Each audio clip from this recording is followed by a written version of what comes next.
This news is brought to you by Himachal Tourism.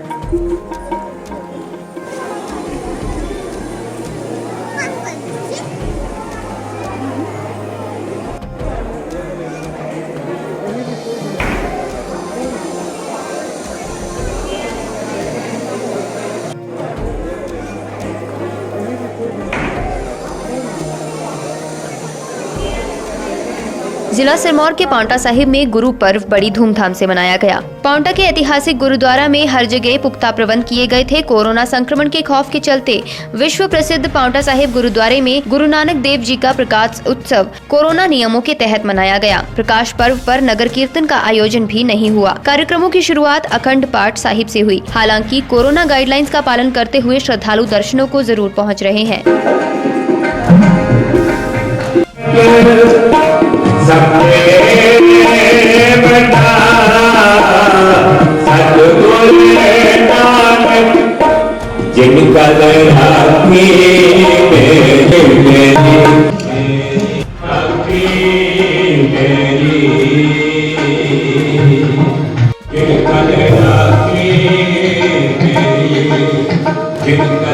ਜਿਹੜਾ ਵੀ श्री पांवटा साहिब जी की धरती ते आवेगा वो अपनी मनोकामना पूरियां कर लवेगा गुरु जी कोलों।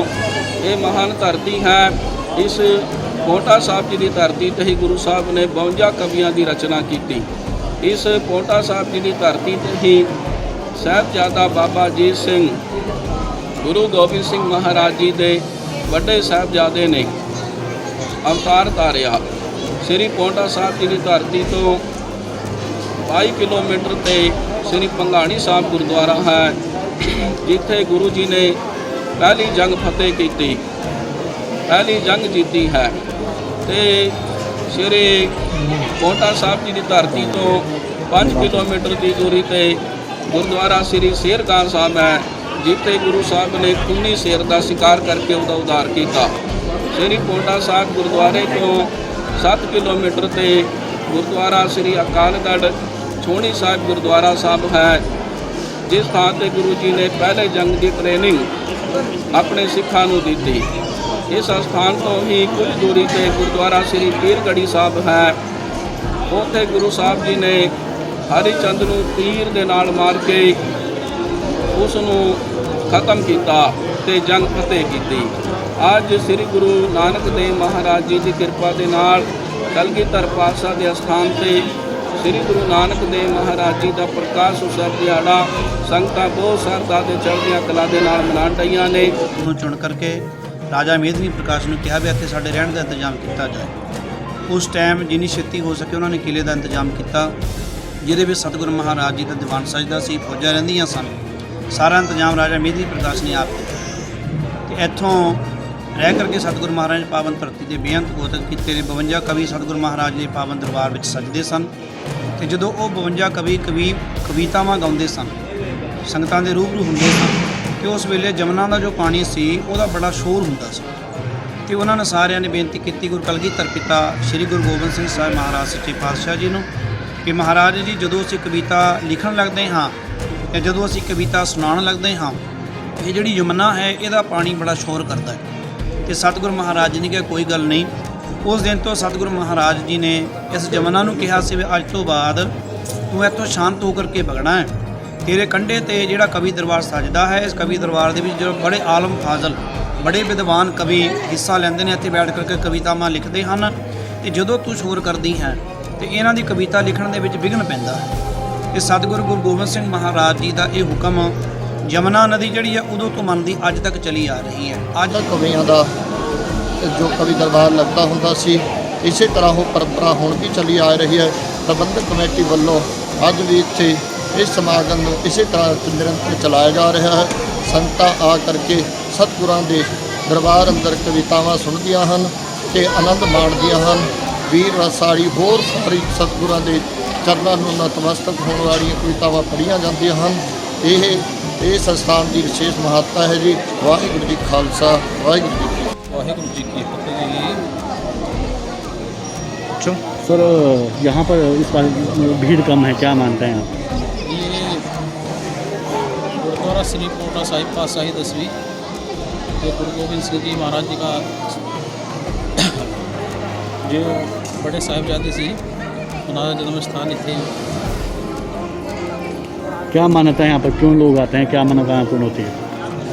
क्योंकि यहाँ पर गुरु गोबिंद सिंह जी महाराज जी ने अपने जीवन का सबको ज़्यादा समय इतने ही व्यतीत किया है और धर्म के प्रति 4.5 साल तक युद्ध भी इतने ही किया है। ठीक है। ਮਾਨਤਾ ਹੈ ਜੀ ਜਿੱਦਾਂ ਸ਼ਰਧਾਲੂ ਆਉਂਦੇ ਨੇ ਉਹ ਆਪਣਾ ਦਰਸ਼ਨ ਕਰਦੇ ਨੇ ਤੇ ਗੁਰੂ ਸਾਹਿਬ ਦੀ ਜਿਹੜੀ ਮਾਨਤਾ ਹੈ, ਗੁਰੂ ਸਾਹਿਬ ਪੀਰ ਪੁਰਸ਼ ਬੁੱਧੂ ਸ਼ਾਹ ਦਾ ਸਥਾਨ ਹੈ ਪਾਰ ਨਾ ਇੱਥੋਂ ਪਾਰ ਜਈ ਕੁਲਾਲ ਦੇਹਰਾਦੂਨ ਦੇ ਜ਼ਿਲ੍ਹੇ 'ਚ ਪੈਂਦਾ ਤੇ ਉੱਥੇ ਉਹਨਾਂ ਨੇ ਮਹਾਰਾਜ ਉਹਨਾਂ ਕੋਲ ਵਚਨ ਲਿਆ ਸੀ ਕਿ ਜਮਨਾ ਦਾ ਨਾ ਸ਼ੋਰ ਹੁੰਦਾ ਹੈ, ਜਮਨਾ ਨੂੰ ਮਹਾਰਾਜ ਸ਼ਾਂਤ ਕੀਤਾ ਤੇ ਸ਼ੋਰ ਹੁੰਦਾ ਸੀ, ਬਾਬਾ ਜੀ ਨੂੰ ਸੁਣਾਈ ਆਉਂਦੀ ਸੀ ਪਰ ਉਹਨੂੰ ਸੁਣਾਈ ਨਹੀਂ ਜਾਂਦੀ ਸੀ ਪੀਰਾਂ ਨੂੰ। ਤੇ ਜਿਸ ਸਮੇਂ ਇੱਥੇ ਮਹਾਰਾਜ ਆਉਂਦੇ ਤੇ ਮਹਾਰਾਜ ਦਾ ਹੁਕਮ ਆਇਆ ਕਿ ਪੀਰ ਜੀ ਨੇ ਕਿਹਾ ਬਾਬਾ ਜੀ ਤੁਹਾਡੀ ਆਵਾਜ਼ ਸਾਨੂੰ ਆਉਂਦੀ ਹੈ ਪਰ ਸਾਨੂੰ ਤੁਹਾਡੀ ਆਵਾਜ਼ ਨਹੀਂ ਆਉਂਦੀ। ਤੇ ਗੁਰੂ ਗੋਬਿੰਦ ਸਿੰਘ ਪਾਤਸ਼ਾਹ ਦਸਮ ਪਿਤਾ ਅੰਮ੍ਰਿਤ ਦਾਤੇ ਸਤਿਗੁਰੂ ਦਸਵੇਂ ਪਿਤਾ ਗੁਰੂ ਨਾਨਕ ਪਾਤਸ਼ਾਹ ਜੀ ਨੇ ਵਚਨ ਕੀਤੇ ਕਿ ਭਾਈ ਸਾਹਿਬ ਬਾਬਾ ਜੀ ਚਿੰਤਾ ਨਾ ਕਰੋ, ਤੁਹਾਡੇ ਦਰਸ਼ਨ ਕਰਕੇ ਜਿਹੜੀਆਂ ਸੰਗਤਾਂ ਸਾਡੇ ਆਣਗੀਆਂ ਉਹਨਾਂ ਦੀ ਯਾਤਰਾ ਸਫਲ ਹੋਏਗੀ। ਸੋ ਜੋ ਪੀਰ ਬੁੱਧੂ ਸ਼ਾਹ ਦੇ ਦਰਸ਼ਨ ਕਰਕੇ ਹੀ ਗੁਰੂ ਗੋਬਿੰਦ ਸਿੰਘ ਪਾਤਸ਼ਾਹ ਜੀ ਦੇ ਦਰਸ਼ਨ ਪੋਟਰ ਸਾਹਿਬ ਕਰਦਾ ਹੈ, ਉਹਦੀ ਯਾਤਰਾ ਸਫਲ ਹੁੰਦੀ ਹੈ। और बाकी गुरु नानक साहब आप जानते हैं। वाहिगुरू जी का खालसा वाहिगुरू जी की फतेह। संगत बहुत कम है, कोरोना की वजह से संगत कम है सर। हाँ जी, पिछले साल बहुत संगत थी। क्या क्या इंतजाम रखे हैं इस बार? इंतजाम तो सारे बने हुए हैं पर संगत कम की वजह से इंतजाम कम ही है। जी सर। वाहिगुरू जी का खालसा वाहिगुरू जी की फतेह। ਸਾਹਿਬ ਸਤਿਗੁਰੂ ਸ੍ਰੀ ਗੁਰੂ ਨਾਨਕ ਦੇਵ ਮਹਾਰਾਜ ਜੀ ਜੋ ਜਗਤ ਗੁਰੂ ਆਪ ਅਕਾਲ ਪੁਰਖ ਸੱਚੇ ਪਾਤਸ਼ਾਹ ਮਹਾਰਾਜ ਧਰਤੀ ਤੇ ਅਵਤਾਰ ਧਾਰਿਆ, ਕਿਉਂਕਿ ਜਦੋਂ ਸਾਹਿਬ ਸਤਿਗੁਰੂ ਸ੍ਰੀ ਗੁਰੂ ਨਾਨਕ ਦੇਵ ਮਹਾਰਾਜ ਜੀ ਦਾ ਪ੍ਰਕਾਸ਼ ਹੋਇਆ, ਸਤਿਗੁਰੂ ਨਾਨਕ ਦੇਵ ਮਹਾਰਾਜ ਨੂੰ ਪ੍ਰਕਾਸ਼ ਲੈਣਾ ਪਿਆ, ਉਦੋਂ ਰਾਜਸੀ ਦੇ ਧਾਰਮਿਕ ਆਗੂ ਸਧਾਰਨ ਗਰੀਬ ਲੋਕਾਂ ਨੂੰ ਕਰਾਹੇ ਪਾ ਕੇ ਲੁੱਟ ਰਹੇ ਸਨ। ਇਸਤਰੀ ਜਾਤੀ ਦੀ ਦੁਰਦਸ਼ਾ ਸੀ, ਜਾਤ ਪਾਤ ਦਾ ਬੋਲਬਾਲਾ ਸੀ, ਸਾਰੇ ਧਰਮਾਂ ਬੜੇ ਹੰਕਾਰੀ ਹੋ ਚੁੱਕੇ ਸਨ। ਇਸ ਕਰਕੇ ਸਾਹਿਬ ਸਤਿਗੁਰੂ ਸ੍ਰੀ ਗੁਰੂ ਨਾਨਕ ਦੇਵ ਮਹਾਰਾਜ ਜੀ ਨੂੰ ਆਪ ਜਗਤ ਵਿੱਚ ਅਵਤਾਰ ਧਾਰ ਕੇ ਆਉਣਾ ਪਿਆ। ਇਸ ਕਰਕੇ ਸ੍ਰੀ ਗੁਰੂ ਨਾਨਕ ਦੇਵ ਮਹਾਰਾਜ ਜੀ ਦਾ 551ਵਾਂ ਪ੍ਰਕਾਸ਼ ਪੁਰਬ ਜੋ ਪ੍ਰਬੰਧਕ ਕਮੇਟੀ ਗੁਰਦੁਆਰਾ ਸ੍ਰੀ ਪੌੜਾ ਸਾਹਿਬ ਸਮੂਹ ਸੰਗਤਾਂ ਦੇ ਸਹਿਯੋਗ ਨਾਲ ਬੜੀ ਚੜ੍ਹਦੀ ਕਲਾ ਅਤੇ ਉਤਸ਼ਾਹ ਨਾਲ ਮਨਾ ਰਹੀ ਹੈ। वाहिगुरू जी का खालसा वाहिगुरू जी की फतेह। यहाँ पे प्रबंधक कमेटी की तरफ से महामारी कोरोना काल में भी बहुत ही सूचित ढंग नाल इंतजाम किया है। आप जी जैसे देख रहे हो सैनिटाइजर गेट दे और सैनिटाइजर का ਵੱਖ ਥਾਂ ਤੇ प्रयोग करा है और बहुत सुचक्के ढंग नाल इत्थे कोरोना वायरस के महाकाल में प्रोग्राम मनाया जा रहा है। वाहिगुरू जी का खालसा वाहिगुरू जी की फतेह। यहाँ पर ऐतिहासिक गुरुद्वारा पांवटा साहिब में कम श्रद्धालु दिख रहे हैं भाई राज्यों, क्या मानते हैं? जी का खालसा वाहिगुरू जी की फतेह। ਇੱਥੇ ਹਰਿਆਣਾ ਪੰਜਾਬ ਤੋਂ बहुत ज़्यादा संगत आती थी। इस बारे पंजाब हरियाणा की संगत है नहीं जी, सिर्फ लोकल ही श्रद्धालु है जोड़े तुम देख रहे हो। बाकी जो है इतने रश इस बारी बहुत ही घट है। वाहिगुरू जी का खालसा वाहिगुरू जी की फतेह। वाहिगुरू जी का खालसा वाहिगुरू जी की फतेह। मैं हरभजन सिंह, मीत प्रधान प्रबंधक कमेटी गुरुद्वारा पांवटा साहिब। आज यहाँ पर साहिब श्री गुरु नानक देव जी का 551वां गुरुपुरब जो है वो बड़ी धूमधाम से संगत मना रही है। सुबह 6 बजे शीश महल गुरुद्वारा के अंदर श्री गुरु ग्रंथ साहिब जी के 3 अखंड पाठ साहिब जी का संगत की तरफ से भोग डाले गए हैं। उसके बाद कीर्तन हुआ। अब भी सुबह से ही मेन हॉल में संगतें बहुत उत्साह के साथ आ रही हैं और साहिब श्री गुरु गोबिंद सिंह जी का गुरुपुरब जो है प्रकाश उत्सव बड़ी श्रद्धा से मनाया जा रहा है। स्कूलों के बच्चों का कीर्तन हो रहा है और रात को उनका एक विशाल कवि दरबार किया जाएगा जिसमें कवि सज्जन जो है वो गुरु साहब की उपमा का गायन करेंगे और गुरु के लंगर जो है वो सारा दिन चल रहे हैं।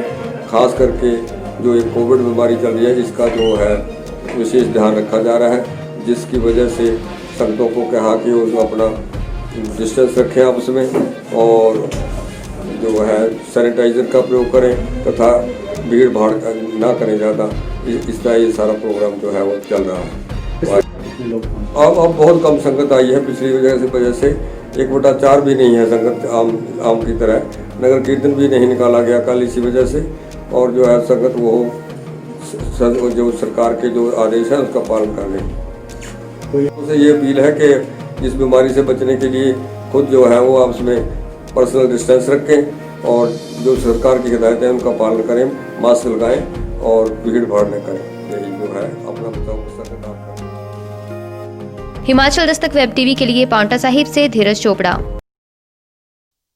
ख्वाहिशों के धागे खुलते हैं तो खुलने दे, बेपरवाह चल, न पैरों को रुकने दे, बस जी ले इस पल को।